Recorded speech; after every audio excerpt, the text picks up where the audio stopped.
வணக்கம் மக்களே, welcome to day 48 of day in my life. Gold rate ஏற மாதிரி என்னோட கோல்டு ஏறிட்டே போகுது. உடல்நிலை கொஞ்சம் மோசமாக தாங்க இருக்கு. உடம்பு வலியை விட நாளைக்கு ஆஃபீஸ் போகிறோம்னு நினைச்சா மனசு வலி தான் அதிகமாக இருக்கு. அங்கே இருக்க ஏசி திடீர்னு மைனஸ்ல போவோம், பிளஸ்ல போவோம். நாளைக்கு ஆஃபீஸில் தான். நான் இது ப்ரொவிஷன்ஸ் வாங்க போறப்பே காரில் போகலான்னு ஸ்டார்ட் பண்ணேன். ஸ்டார்ட் ஆனால் மூவ் ஆகல. ஏதோ ஏர் ஃபில்டர் அடைச்ச மாதிரி இருந்தான். இது பார்க்க டைம் இல்லாதனால அப்படியே போட்டு போயிட்டேன். இன்னைக்கு போய் சரி எல்லாம் தெரிஞ்ச மாதிரி ஓப்பன் பண்ணி பார்த்துட்டு போய் ஸ்டார்ட் பண்ணுறேன். ஸ்டார்ட் ஆயிட்டான். அந்த காலத்து ரேடியோ டிவி மாதிரி ஒரு தட்டு தான் ஸ்டார்ட் ஆகணும் போல. சரியாயிடுச்சுன்னு சந்தோஷப்படுறதா இல்லை வேற எங்கன்னா நின்றுவான்னு வருத்தப்படுறதான்னு தெரியல. லஞ்சுக்கு மட்டன் குழம்பு ரெஸ்ட்ரிக்ட் பண்ணிக்க முடியல. சரின்னு கொஞ்சம் போர்ஷன் கண்ட்ரோல் மட்டும் பண்ணிட்டேன். பேலன்ஸ் 6 முட்டையை வச்சு முடிச்சுக்கிட்டேன். இன்னைக்கு போலியோ டிராப்ஸ் போடுறாங்கன்னு ஒரு அறிவிப்பு. அதனால சாப்பிட்டு முடிச்ச கையோட கிளம்பிட்டோம். மாராக்கு மருந்துன்னு சொன்னது கொஞ்சம் மூட் ஆஃப் ஆயிட்டான். ஆனா போட்டுட்டு வந்துட்டு எப்படி இருக்குன்னு கேட்டா எப்படி இருந்துச்சு?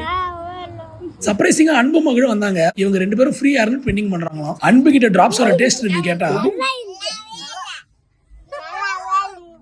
சீட்டை தவிர எங்கெல்லாம் உட்காந்துட்டு வரான் பாருங்க. என்னோட பழைய கம்பெனியோட நண்பர்கள் இன்னைக்கு நம்மளை பார்க்க விசிட்டிங்க. 6 மணிக்கு வரேன்னு சொல்லிட்டு 7:30 மணிக்கு வரானுங்க. கேட்டா பங்க்சர்னு அப்பாலஜி வேற. அந்த கம்பெனியோட HR வேலையில இருந்து டைரக்டர் வேலை வரைக்கும் பாக்குறது இவர் தான் பிரவீன். இந்த படத்துல எல்லாம் கம்ப்யூட்டர்ல கோடிங் ஓடும், கீழே மேக்னிஃபயர் கிளாஸ் வச்சு சால்வரிங் பண்ணுவாங்க பாருங்க. அந்த மாதிரி எனக்கு கீக்கிவன் வெங்கட். ரொம்ப நேரம் பல பழைய கதைகளை பேசிட்டு இருந்தனால டைம் போயிடுச்சு. இன்னைக்கு டின்னருக்கு மாரான் பரணி சமையல். மாராவோட குக்கிங் ஸ்கில் 4 நாள் லெவலப் ஆகிறான். என்ன வீட் பண்றோம் போல. பங்க்சரை போட்டு கிளம்பணும்னு சொல்லிட்டு என்னையும் கூட்டு வந்துட்டானுங்க. பங்க்சர் கடைக்காரனே இந்த வண்டியில சென்டர் ஸ்டாண்ட் கூட இல்லையாப்பான்னு பங்கம் பண்ணிட்டாரு. Target identify, target neutralised. ஒரு காலத்துல பஞ்சர் போறதுனா கட் பண்ணி தேய்ச்சி க்ளூ தடவி ஊதி காய வச்சு ஒட்டுவாங்க. இப்போ என்னன்னா ஸ்டிக்கர் மாதிரி பச்சக் பச்சக் பண்றாங்க. வேலை முடிஞ்சதுல நண்பர்கிட்ட டாடா சொல்லிட்டு டேவை முடிச்சுக்கிட்டேன். என்ன இன்னும் ஃபாலோ பண்ணாம இருக்கீங்கன்னா ஃபாலோ பண்ணிக்கோங்க. நாளைக்கு இதோட நல்ல வீடியோல பார்க்க ட்ரை பண்ணலாம். பாய்.